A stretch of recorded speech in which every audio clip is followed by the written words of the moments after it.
Good morning, ma'am. I'm Kurt Matthew M. Samaniego. So, ngayon po, ma'am, kukunin po natin yung mga information po about sa inyong buhay, ma'am. Pangalan niyo po, ma'am? Leila Mariloan po. Ilang taon na po kayo? 18 po. Ano po birthday niyo? July 28. Taga saan po kayo? Barangay Paisahan, Barak, Bataan.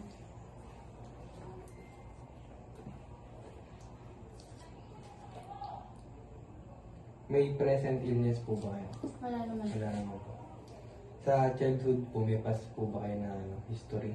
Sa illness niyo po? Wala naman. Wala naman.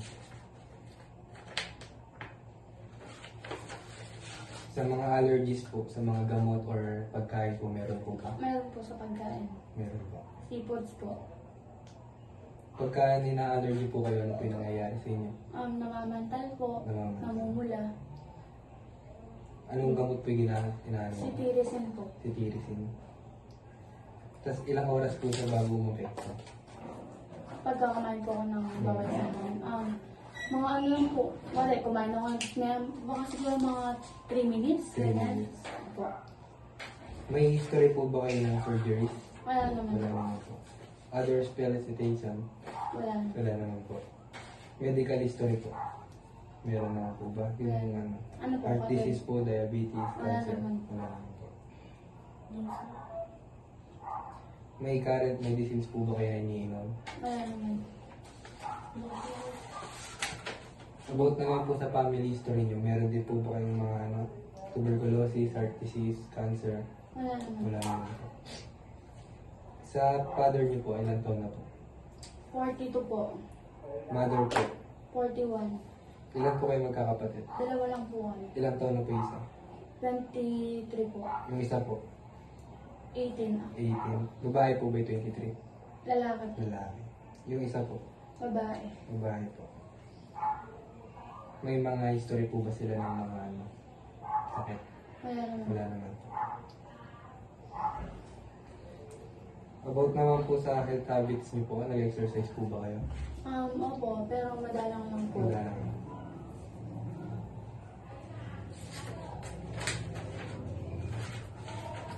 Nagda-diet po ba kayo? Hindi po.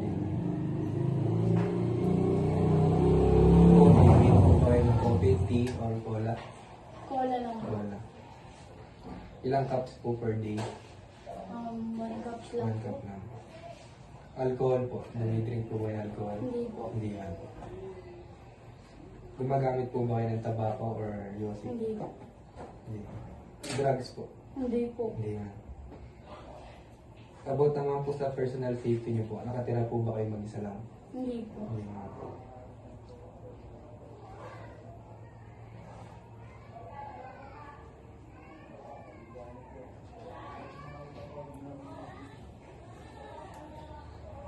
Ma'am, okay na po. Makakaasa po kayo na lahat po ng tinanong ko sa inyo, lahat po ng information na kinuha ko sa inyo.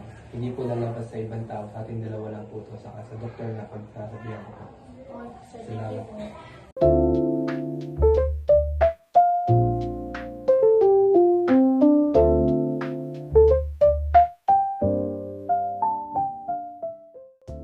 Hello, ma'am. I am Jared Diwaing. I will be your student nurse today. I'm here to take your vital signs, which includes the temperature, the pulse rate, respiratory rate, and your blood pressure. But before that, may I ask your name, your age, and your birthday?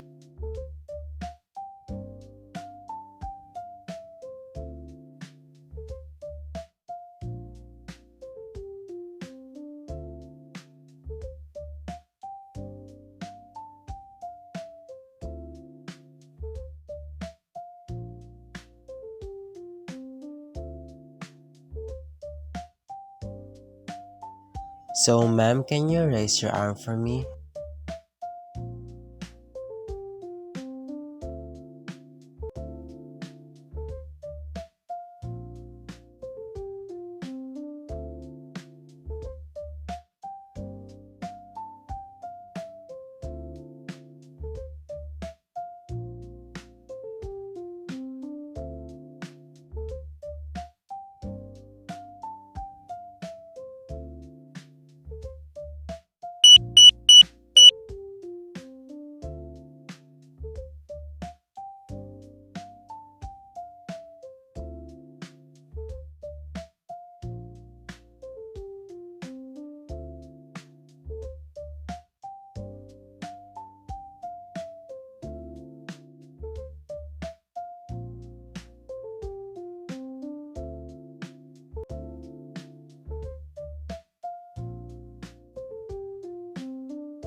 Alright, ma'am, we are all done. Upon taking the vital signs, I can see that the findings are normal. There are no deviations from the normal range. And thank you for your cooperation.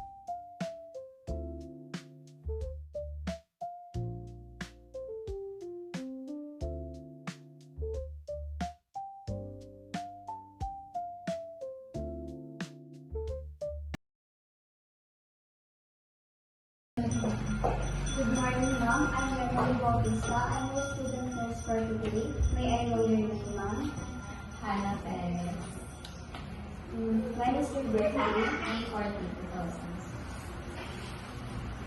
Today, ma'am, I'll be assessing your mental status and your appearance to know if they are normal or are there any abnormalities. So, may mga ipapagawa lang po ako sa inyo, tapos susundin niyo lang po kung ano yung mga ipapagawa ko, and may mga itatanong din po ako. I'm assured you, ma'am, na lahat ng information na babigay dito today will be kept confidential.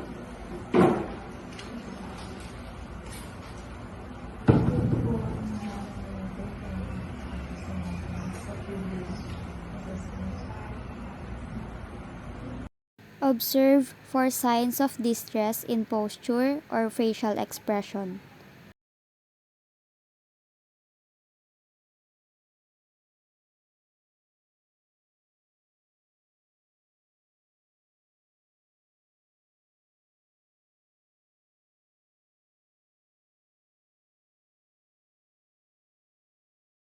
Observe general body build, height, and weight.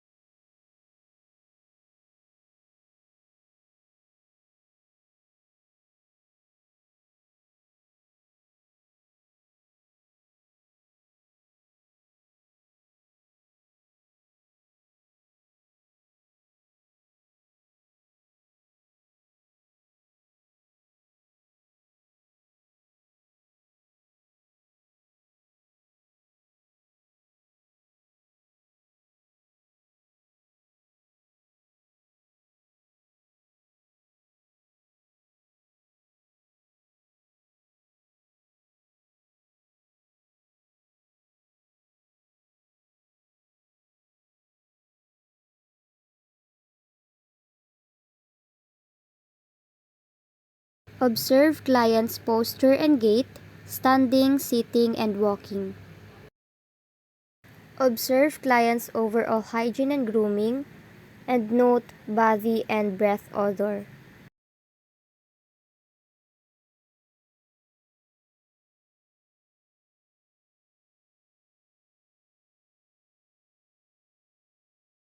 Note obvious signs of health or illness, for example in skin color or breathing. Assess the client's attitude or frame of mind. Note the client's affect and mood. Assess the appropriateness of the client response. Listen for quantity of speech, quality, and clarity. Listen for relevance and organization of thoughts.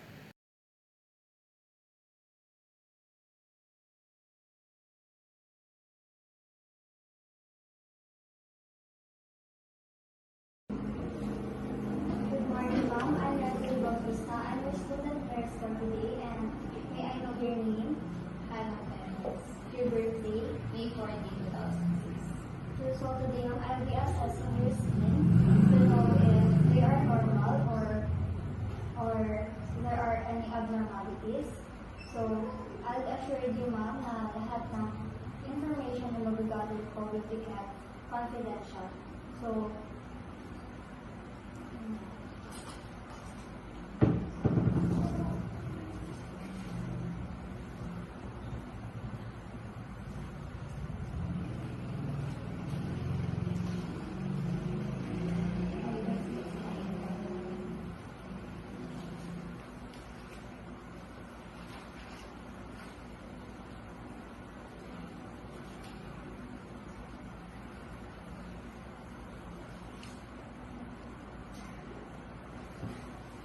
meron po ba kayong pangmate or allergy sa skin,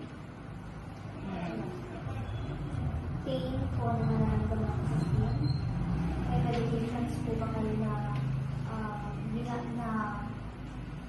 pinitake, allergy, Inspect skin color and inspect uniformity of skin color. Assess edema if present. Observe and palpate skin moisture. Palpate skin temperature.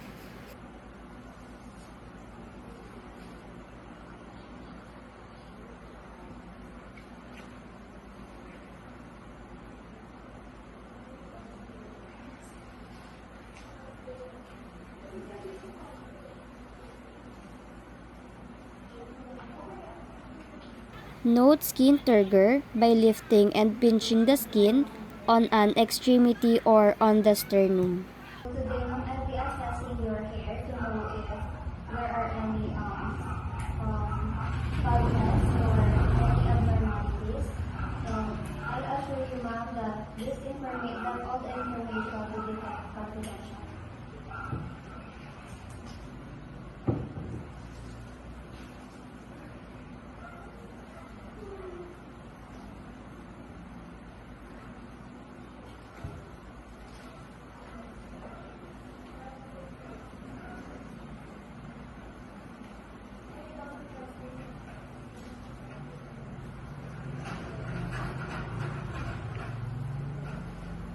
Ma'am, hindi ka lang ba po? Gumagamit po ba kayo ng pangkulay sa buhok, mga hair dyes? Gumagamit po ba kayo ng plancha or mga curling upward? Hindi po. Start na po rin ang assessment. Ito lang po yung hair mo. Inspect the evenness of growth over the scalp. Inspect hair thickness or thinness. Inspect hair texture and oiliness.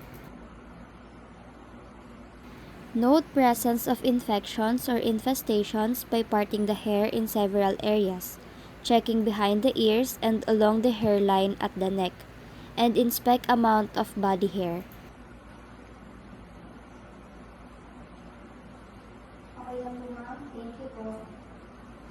So today I'll be assessing your nails to know if they are normal. And I assure you that all the information will be kept confidential.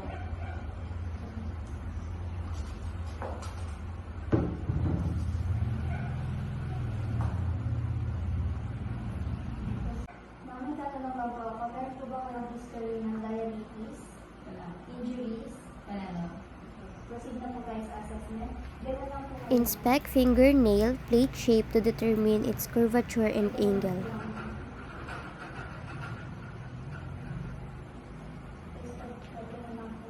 Inspect fingernail and toenail bed color and inspect tissue surrounding nails. Perform Blanch test of capillary refill. Thank you po. Hi ma'am, good morning. I'm Nurse Keisha. Ako po yung magiging nurse niyo today. So may I know your name and birthday po? Eliza Miguel, November 6, 2002. Okay.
So ngayon po is may papagawa lang ako sa inyo, tapos gagawin niyo lang.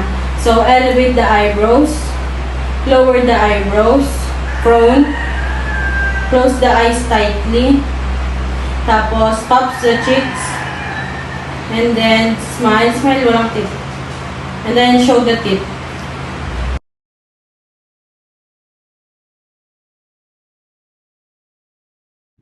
Good morning, ma'am. I'm your student, Nurse Claire. So, today I will be assessing your eyes and visual acuity. And for me to be able to do that, I will be needing you to follow my instructions. Perform hand hygiene and observe other infection prevention procedures.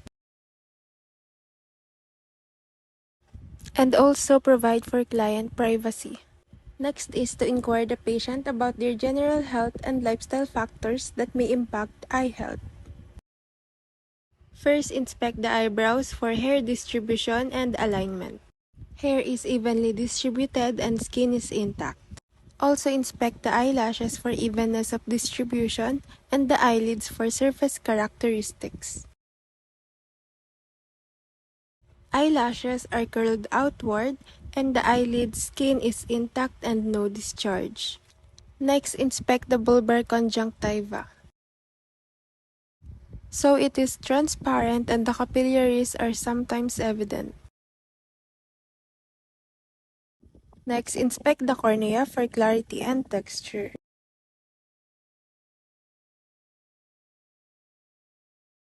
So the cornea is transparent, smooth, and shiny.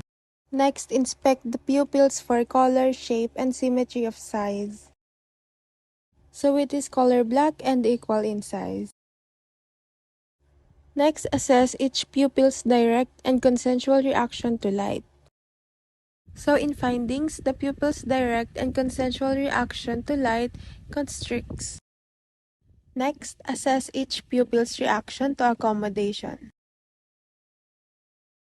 So the pupils constrict when looking at the near object and dilate when looking at the far object. And the pupils converge when the object is moved towards the nose. Next is assess the peripheral visual fields.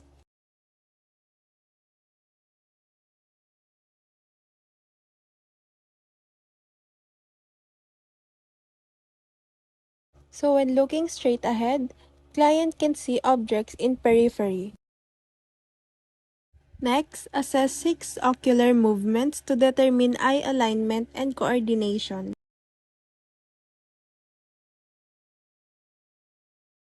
So the patient's both eyes are coordinated and aligned. Next, assess for location of light reflex by shining pen light on the corneal surface. So the light falls symmetrically.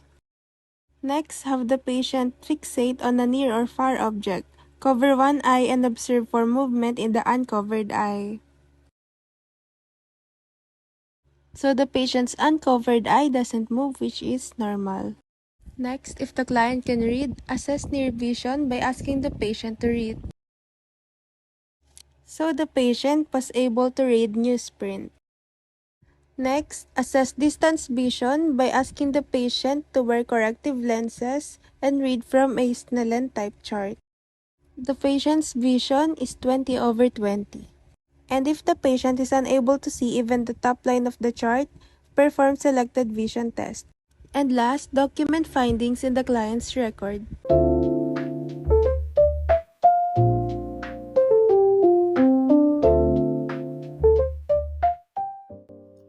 Good morning, ma'am. I am Jairi Diwaing. I will be assessing your ears and hearing today. But before we start, can I have your name, your birthday, and your age? Alright, let's get started.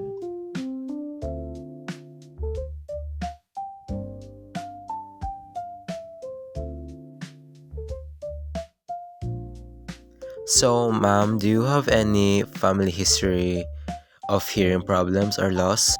How about exposure to loud noises, presence of ear problem or pain? How about ringing in the ear and hearing difficulty?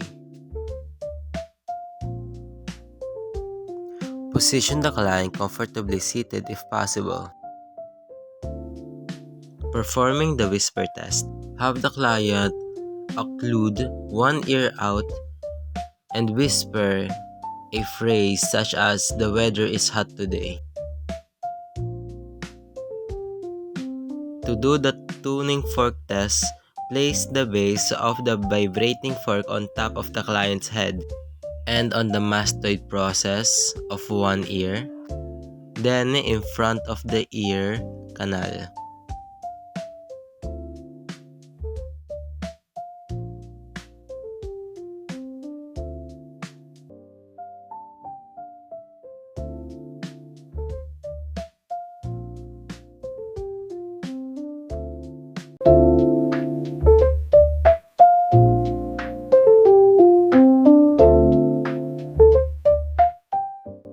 Good morning, Mama. I'm Jerry Duwaing. I will be assessing your nose and sinuses today.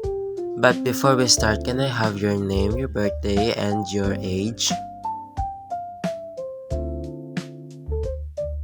Alright, let's get started.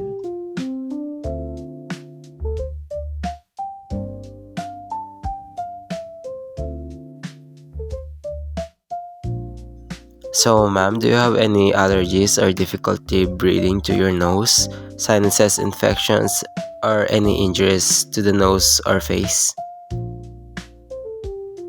Are you experiencing any nosebleeds?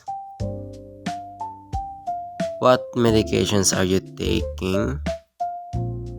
Have you experienced any change in sense of smell? Position the client comfortably seated if possible.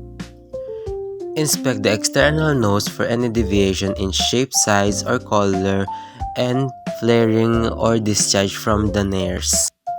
So, ma'am, your nose is symmetric and straight, no discharge or flaring, and uniformed in color. Lightly palpate the external nose.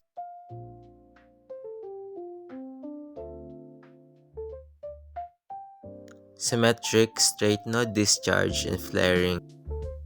So, ma'am, I'm gonna cover one side of your nose to test your breathing. How about the other side?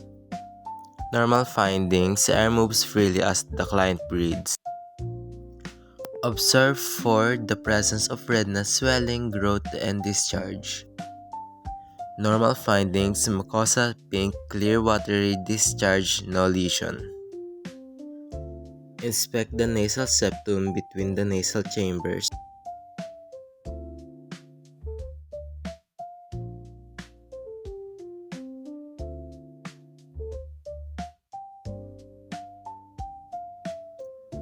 Normal findings, nasal septum intact and in midline. Palpate the maxillary and frontal sinuses for tenderness.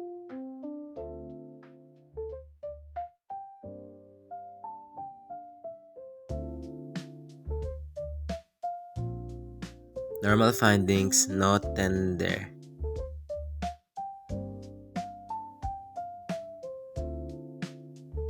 Prior to performing the assessment, introduce self and verify the client's identity using agency protocol. Explain to the client what you are going to do, why it is necessary, and how to participate. Discuss how the results will be used in planning further care or treatments.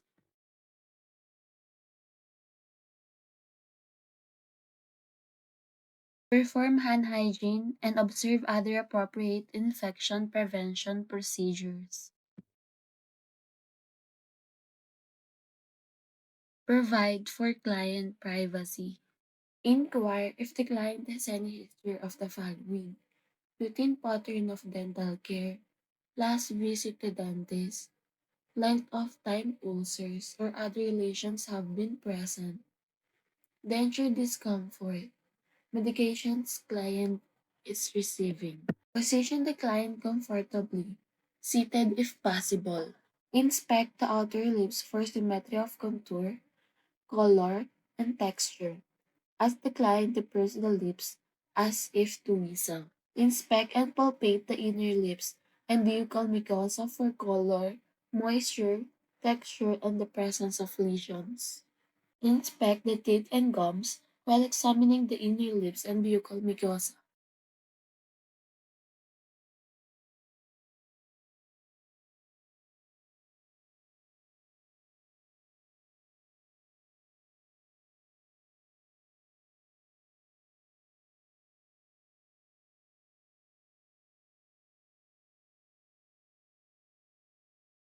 Inspect the dentures. Inspect the surface of the tongue for position, color, and texture. As the client extend the tongue. Inspect the tongue movement. Ask the client to roll the tongue upward and move it from side to side. Inspect the base of the tongue, the mouth floor, and the frenulum. Inspect the hard and soft palate for color, shape, texture, and the presence of bony prominences. Inspect the uvula for position and mobility while examining the palates. Inspect the oropharynx for color and texture. Inspect the tonsils for color, discharge, and size. Remove and discard the gloves.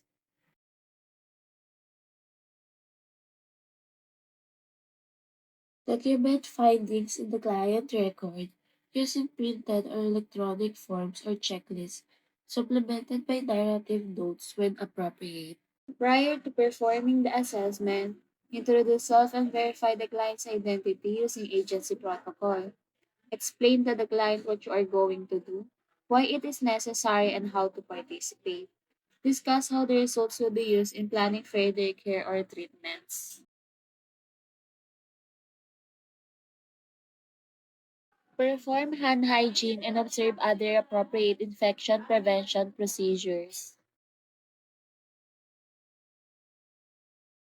Provide for client privacy. Inquire if the client has any history of the following: problems with neck lumps, neck pain or stiffness, when and how any lumps occurred, previous diagnosis of thyroid problems, and other treatments provided. Inspect the neck muscles for abnormal swellings or muscles. Ask the client to hold the head erect. Inspect head movements.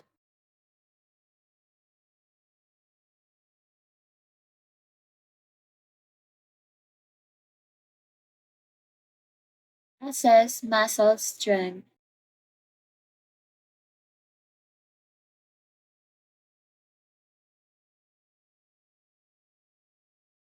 Palpate the entire neck for enlarged lymph nodes.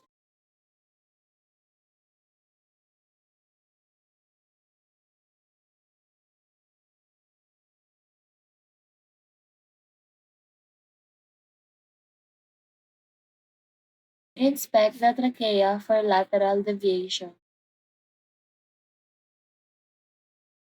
Inspect the thyroid gland.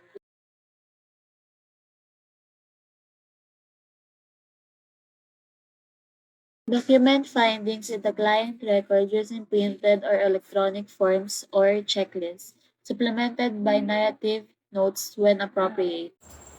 Prior to performing the assessment, introduce yourself and verify the client identity using agency protocol. Explain the client what are you going to and when necessary and how to participate.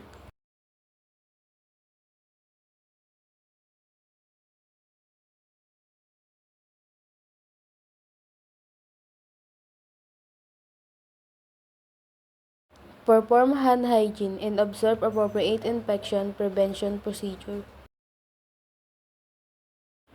Provide client privacy. Inquire the client has any history of the following: cancer, allergies, tuberculosis, and smoking. Inspect the shape and symmetry of the thorax from posterior and lateral views. The normal findings is thorax symmetric. Next is inspect the spinal alignment. The normal findings is spinal column is straight, right and left shoulder. Next is palpate the posterior thorax.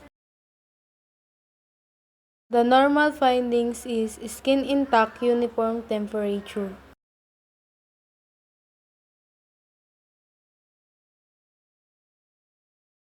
Next is palpate the posterior thorax for thoracic expansion.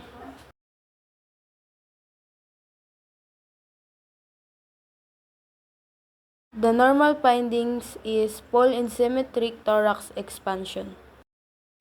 Palpate the thorax for primitus. The faintly perceptible vibration felt through the chest wall when the client speaks.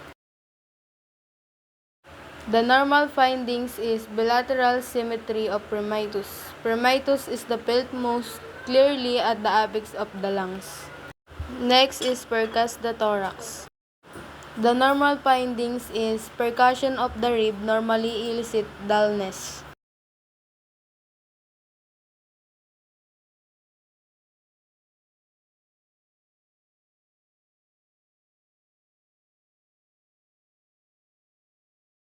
Next is auscultate the thorax using the flat disc diaphragm of the stethoscope.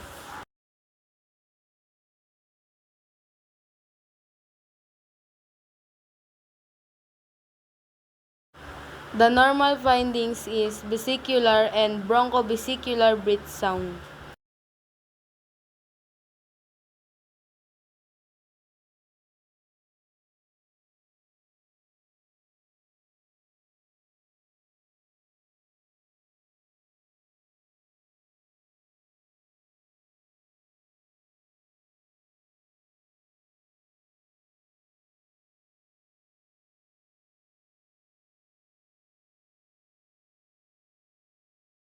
Next is inspect the breathing pattern. The normal findings is quiet, rhythmic, and effortless in respiration. Next is palpate the anterior thorax.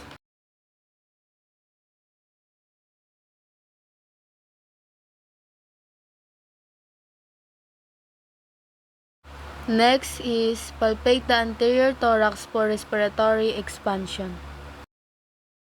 The normal findings is pulse symmetric expansion. Thumbs normally separated 3 to 5 cm.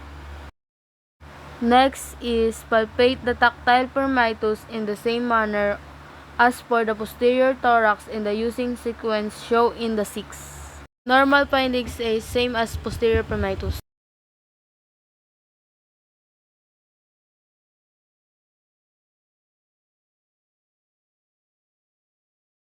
Next is percuss the anterior thorax for systematically.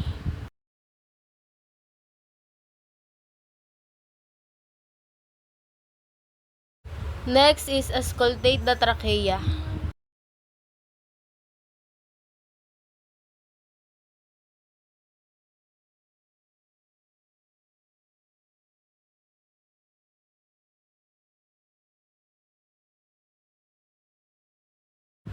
The normal findings is bronchial and tubular breath sound.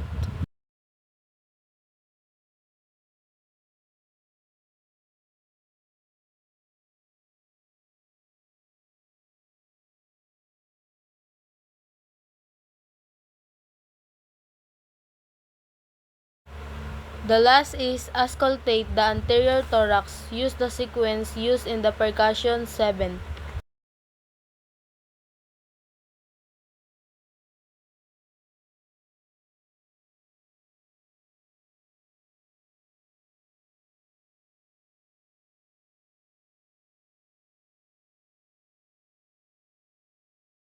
The normal findings is broncho-vesicular and vesicular breath sound.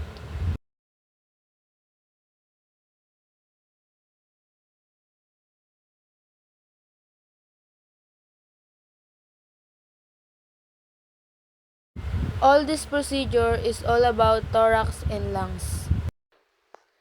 Prior to performing the assessment, introduce self and verify the client identity using the agency protocol.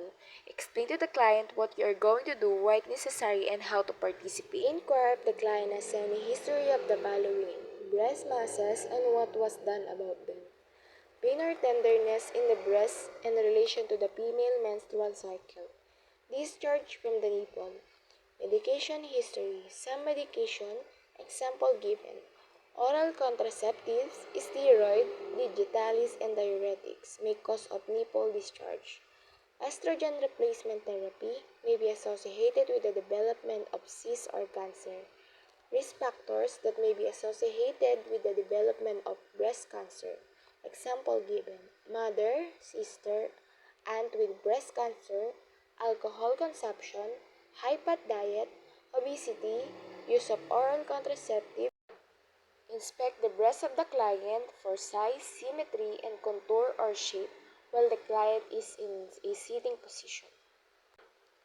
The breast of the client, rounded shape, is slightly unequal in size, generally symmetric.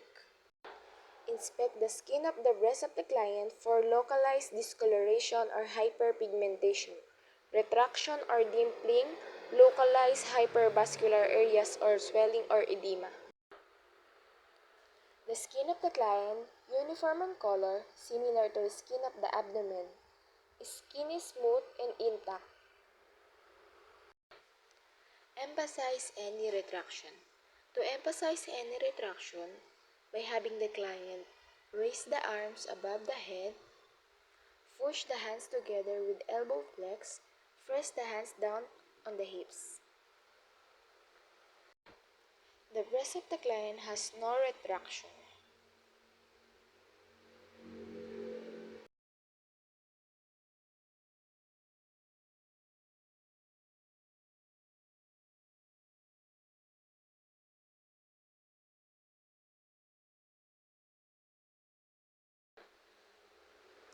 Inspect the areolar area for size, shape, symmetry, color, surface characteristics, and any masses or lesions.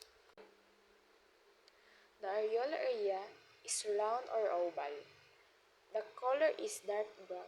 Irregular placement of sebaceous gland on the surface of the areola. Inspect the nipple for size, shape, position, color, discharge, or any lesion. The nipples, round, everted, and equal size, similar in color, smooth and soft. Both nipples point in same direction. No discharge. Palpate the breast for masses, tenderness, and any discharge from the nipple. First palpation is the hands of the clock or spokes on wheel pattern of the breast palpation.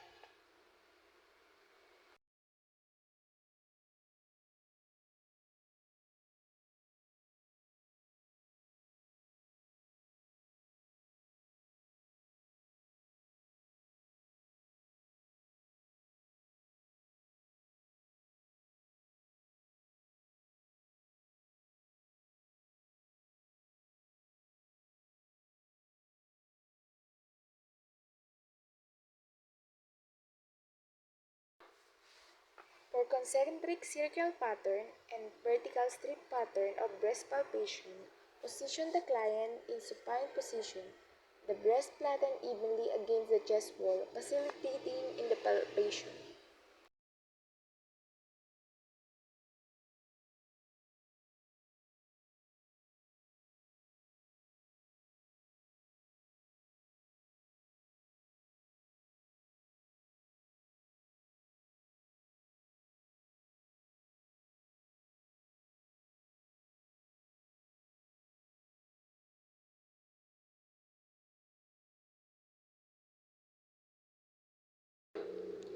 Last is palpate the areola and the nipples for masses.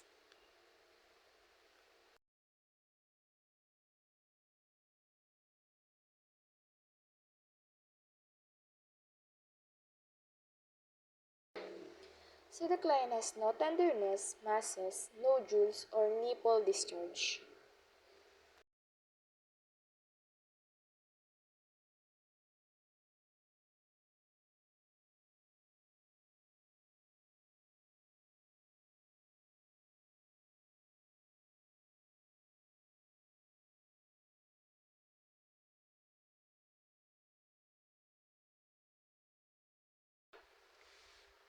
If the client wishes to teach the technique of breast self-examination, teach them. Document findings in the client records using the printed or electronic forms or checklists. Good morning, ma'am. I'm Renee Bautista. I'm your student nurse for today. May I know your name and your birthday? Hannah Perez, birthday, May 14, 2006. So today I'll be assessing your abdomen to know if they are normal or there are any abnormalities. And I assure you, ma'am, that all the information will be kept confidential.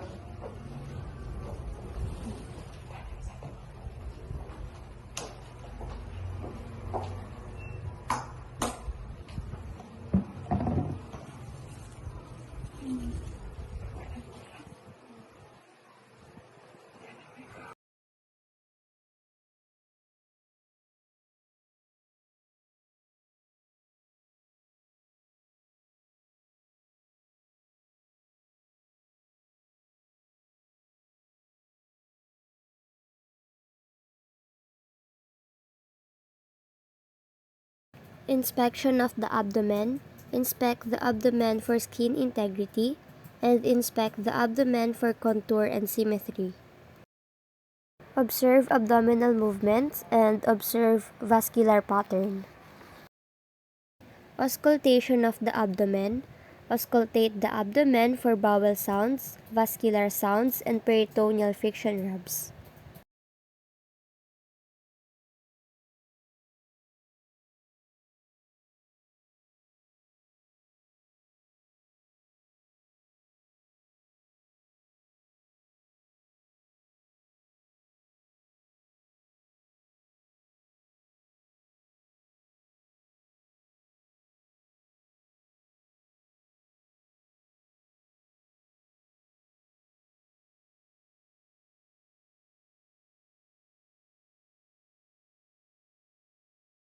Percussion of the abdomen.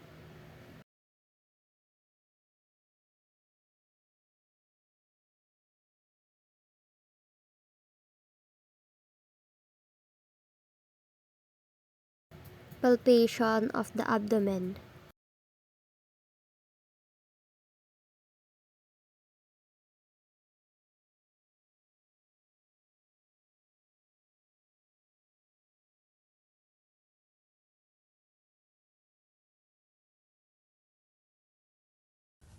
Prior to performing the assessment, introduce self and verify the client's identity using agency protocol.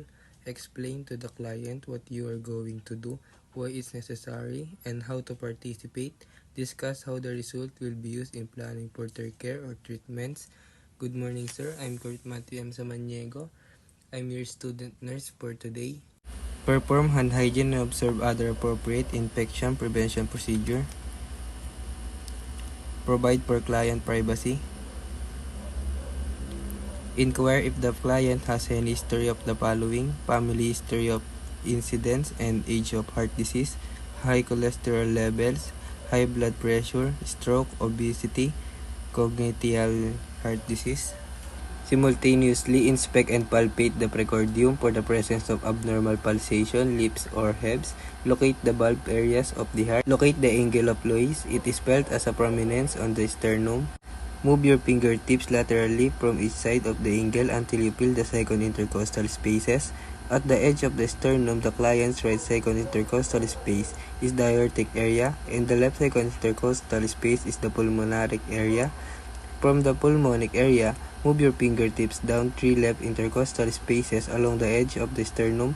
The left fifth intercostal space close to the sternum is the tricuspid or right ventricular area.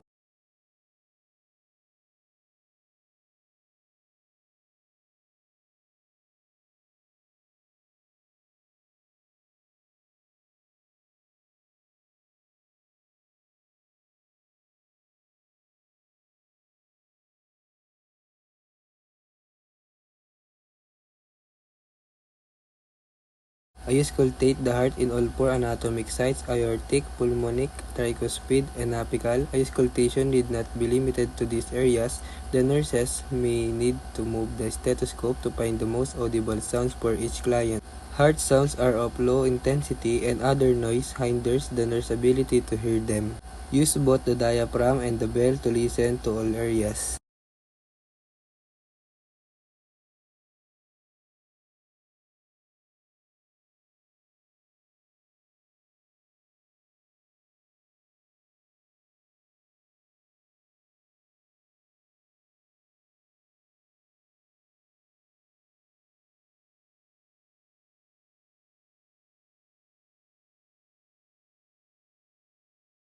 Palpate the carotid artery using extreme caution.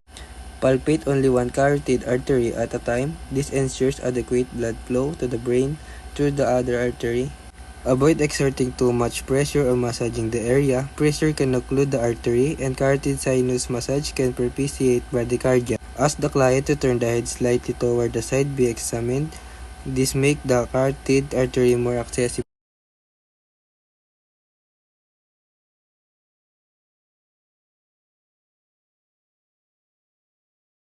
Auscultate the carotid artery. Turn the client head slightly away from the side being examined. This facilitates placement of the stethoscope. I auscultate the carotid artery on one side and then the other. Listen for the presence of a breath. If you hear a breath, gently palpate the artery to determine the presence of a thrill.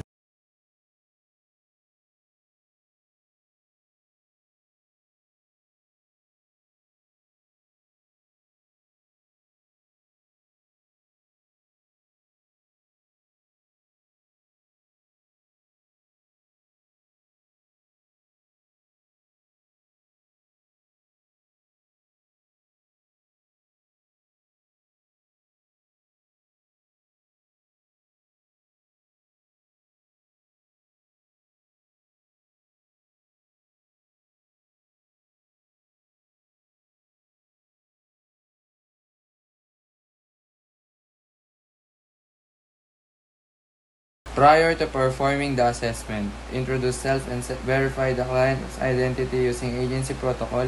Explain to the client what you are going to do, why it is necessary, and how to participate. Discuss how the result will be used in planning further care or treatments. Good morning, sir. I am Jeremiah A. Capistrano, your student nurse for today. And today we are going to assess your peripheral vascular system for us to know any early symptoms of any disease. Perform hand hygiene and observe other appropriate infection prevention procedures.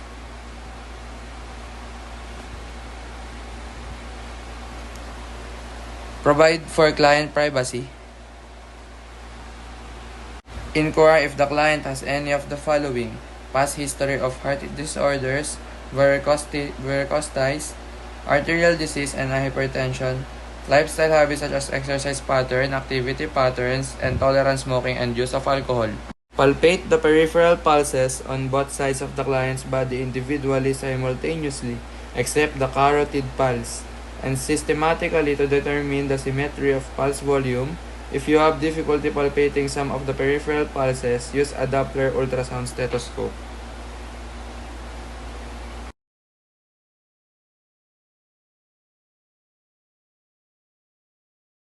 Normal findings: symmetric pulse volumes.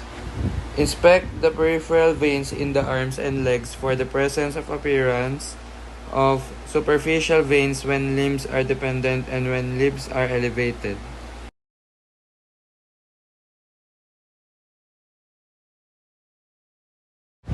Inspect the skin of the hands and feet for color, temperature, edema, and skin changes. Skin color: pink. Skin temperature: not excessively warm or cold, no edema. Skin texture: resilient and moist. Assess the adequacy of arterial flow if arterial insufficiency is suspected. Capillary refill test. Press at least one nail and pad on each hand and foot between your thumb and index finger sufficiently to cause blanching, about 5 seconds. Release the pressure and observe how quickly normal color returns. Less than 2 seconds. Immediate return of the color. Inspect the fingernails for changes indicative or of circulatory impairment. See the section on assessment of nails earlier in this chapter. See also peripheral pulse assessment earlier. Document findings in the client record using printed or electronic forms of checklists supplemented by narrative notes when appropriate. Prior to performing the assessment, introduce self and verify the client agent's identity using agency protocol. So, sir, good morning po. My name is Aura Denise Bautista and I will be your student nurse for today. So, sir, before we start, I just need to clarify some information po, sir. So, your name is Jerry Waing. When is your birthday, sir? Okay, so your birthday is April 20, 2006. And your age, sir? So, 18 years old. So, sir, if that's okay to you, sir, if I touch your body parts, do I have your permission po, sir? Okay po, sir. Thank you for your approval po. And then, discuss how the result will be used in planning further care or treatment. And next one is perform hand hygiene, apply gloves, and observe other appropriate infection prevention procedures. And then, provide for client privacy, request the presence of another healthcare provider if desired, required by agency policy or required by the client. Inquire about the following: usual voiding patterns and changes, bladder control, urinary incontinence, frequency, urgency, abdominal pain, symptoms of sexual transmitted infection, swelling that could indicate presence of hernia, family history of nephritis, malignancy of the prostate, or malignancy of the kidney. Cover the pelvic area with a sheet or drape at all time when not actually being examined. Inspect the distribution amount and characteristic of pubic hair. So the normal finding is triangular distribution, often spreading up the abdomen. Inspect the frenulum shaft and glans penis for lesion, nodules, swelling, and inflammation. So sir, my normal finding is penile skin intact, appears slightly wrinkled and varies in color as widely as other body skin. Foreskin easily rectable from the glans penis, small amount of thick white smegma between the glans and foreskin, pink and slit-like appearance, position at the tip of the penis. The next one is the scrotum. Inspect the scrotum for appearance, general size, and symmetry. So I'm inspecting all skin surface by spreading the irrigated surface skin and lifting the scrotum as needed to observe posterior surface. So my normal finding is scrotal skin is darker in color than that of the rest of the body and is loose. Size varies with temperature changes. The dartos muscle contract when the area is cold and relax when the area is warm. Scrotum appears asymmetric. Left testis is usually lower than the right testis. And inguinal area, inspect both inguinal area for bulge while the client is standing if possible. So I observe no swelling or bulge. Remove and discard gloves. Perform hand hygiene.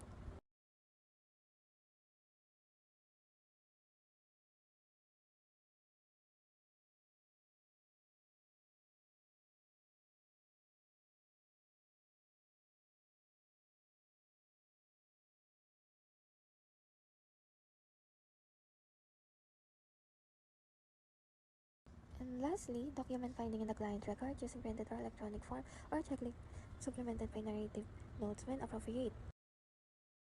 Good morning, sir. My name is Aura Bautista and I will be your nurse for today. So, sir, before we start, sir, what is your name? When is your birthday? So, your name is Gabriel Waing, sir. Your birthday is April 20, 2006. So, sir, if it's okay to you, sir, if I touch your body parts, your public part, if that's okay to you, sir.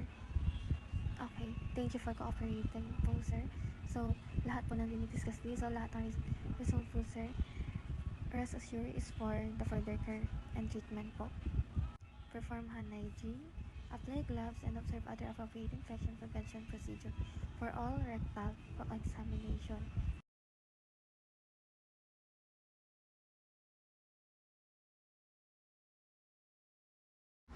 Provide for client privacy, drape the client appropriately to prevent undue exposure of body part.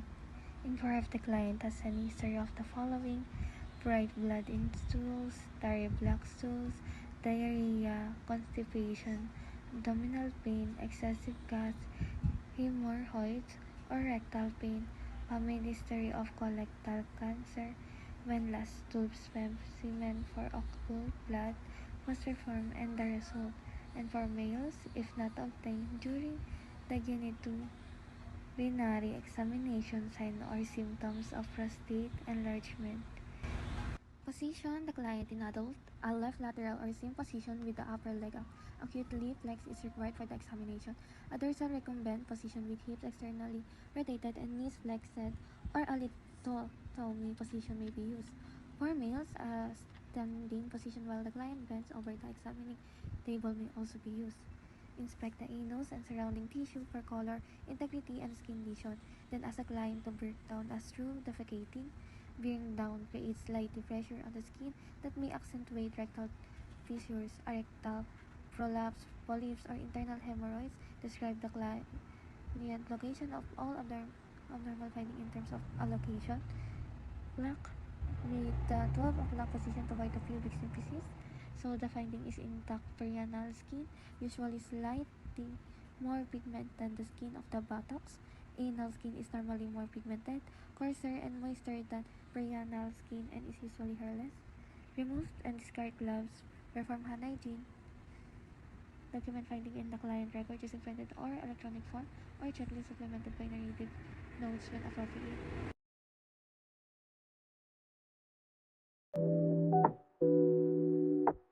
Good morning, ma'am. I'm Eliza Miguel. I'm your nurse for today. May I know your full name and birth date po? Lumana Bishop Chloe, October 23, 2006.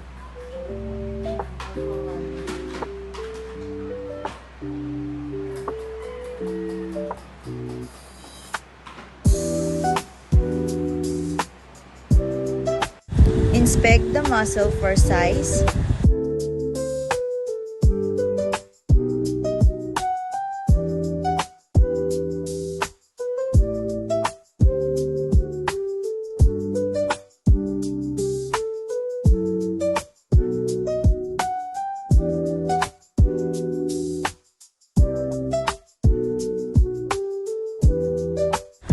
Inspect the muscle and tendons for contraction or shortening.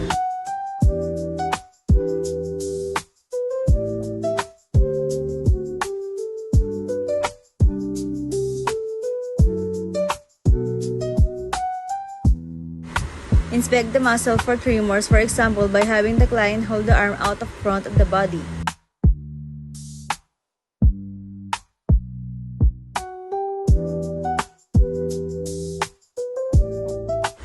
Test the muscle strength. First is sternocleidomastoid, trapezius,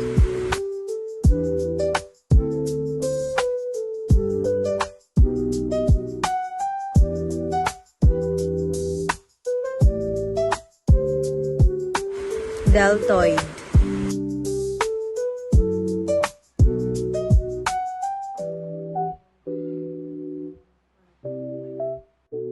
biceps,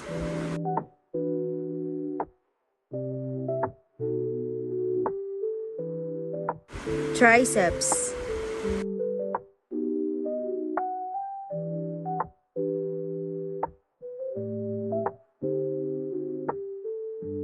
wrist and finger muscles,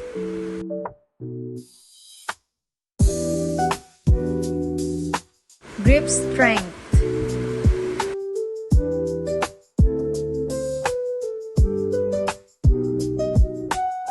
hip muscles,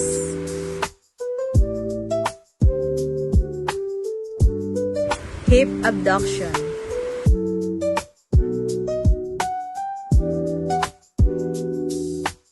hip adduction,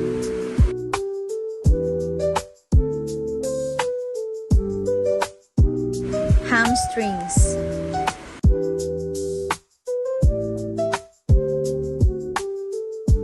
quadriceps,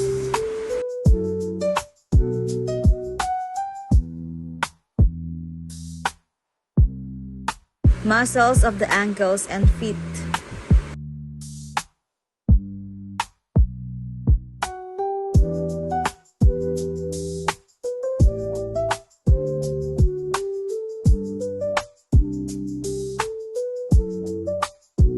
inspect the skeleton for structures.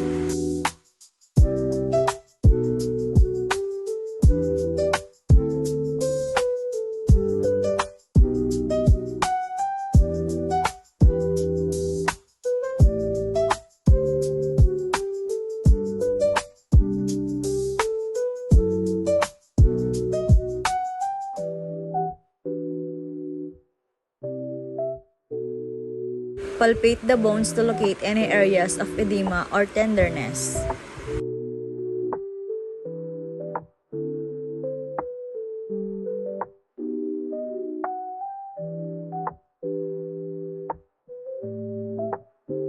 Inspect the joint for swelling.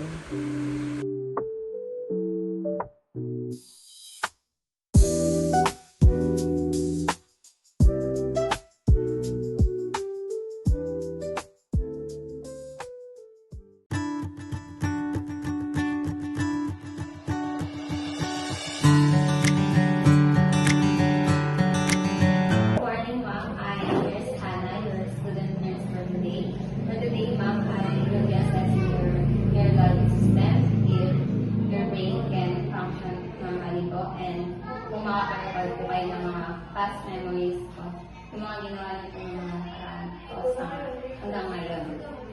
Okay.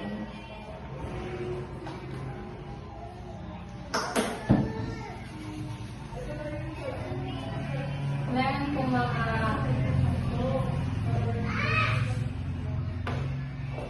may mga ipapagawa po ako sa inyo na kailangan nyo lang po gawin para po mag-test po natin kung sa pag-prepare niyo po ng mga past memories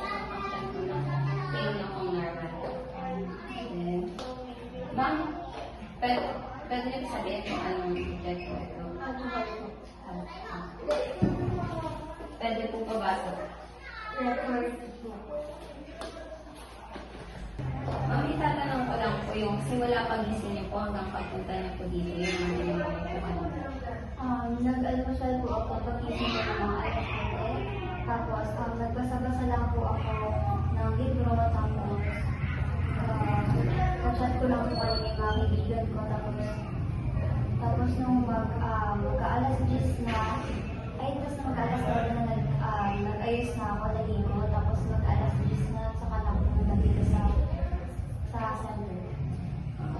Sa mga past events niyo, occasional, meron po ba kayo mga naalala? Last 5 years ago, naalala ko po yung birthday po nung mami ko kasi nagpunta po kami sa Tanator River para doon celebrate ng full family. Sabihin pa po kung mga numbers, kailangan niyo po siyang ulitin, pero pabalik naman po. Simula sa 1 to 15 po. 1, 2, 3, 4, 5, 6, 7, 8, 9, 10, 11, 12, 13, 14, 15. 15, 14, 13, 12, 11, 10, 9, 8, 7, 6, 5, 4, 3, 2, 1. May papagawa lang po ako sa inyo. Kailangan nyo lang pong gawin ito sa sunday. Ma'am, sa game po kayo 3 times. Then, patulong po ng mirror. And sa kamay niyo po, close and open. Then, stretch. Ma'am, pakitanggal po ng sapatos and pakitaas po ng paa.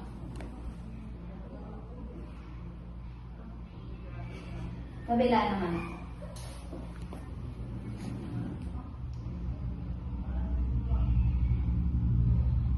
Okay po. Ma'am, tayo po kayo. Lakad po. Balik po.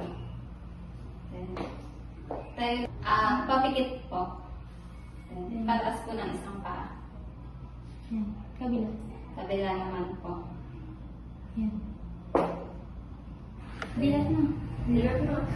Ma'am, lakad po kayo, nakatingkayat po.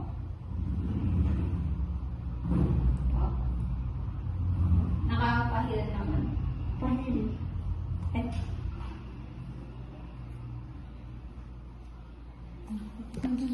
Ma'am, may gagawin po kung kailangan niya lang sabayahin. Ganun po. Tapos, yung sunod naman po nakapikit kayo. Ang bilis. Yan, naka na yan. Then, yung sa dito niyo po. Agad. Yung finger ko po, ito talaga po sa nose niya. Touch niyo po ito sa kayo. Ma'am, gayahin niyo po yung ganun po kayo 3 times po. Pag ginagawa. Ganito niyo po yung may Kabilaan. kabilaan. Okay. Ma'am, pakipatong po yung isang pakanin dito. Kabila naman po. Okay po. Then, ilalagay ko po itong daliri ko sa ito ng paano. Kailangan niyo po abutan ng malaking hinlalaki po sa paa.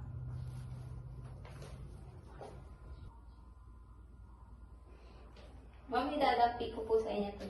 Sabihin niyo po kung nararamdaman niyo po. Yes or no. Yes. Yes. Yes. Yes. Yes. Yes. Yes. Yes. Yes. Yes. Ma'am, sabihin niyo po pagka yung lumampi po sa skin niyo po yung malambot or matalim na cotton buds. Dal. Dal. Dal. Sharp. Sharp. Sharp. Dal. Dal. Sharp. Sharp. Gagalawin ko po yung paa niya, sabihin niya na po kung nag-move po siya. Nakapilit din. Up or down. O the straight. Straight po kayo, ma'am. down, up, straight, up, down, straight. Okay po. Upo na po kayo. Thank you. Thank you po, ma'am.